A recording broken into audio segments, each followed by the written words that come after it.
Il ventaglio è stato per secoli, a Venezia come altrove, un complice silenzioso della galanteria femminile. Strumento di invito, schermo per sguardi indesiderati, ebbe letteralmente un suo linguaggio di promessa, di incoraggiamento, di lode, di minaccia o di perdono. Che fosse di seta, di pergamena o di carta dipinta, sventolato lentamente, poteva significare che non c'era molto da fare. Sono sposata. Un movimento rapido poteva invece significare che qualche speranza c'era. Sono solo fidanzata.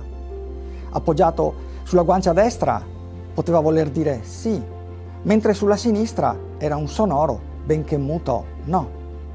Piccoli disegni sul palmo della mano? Ti odio.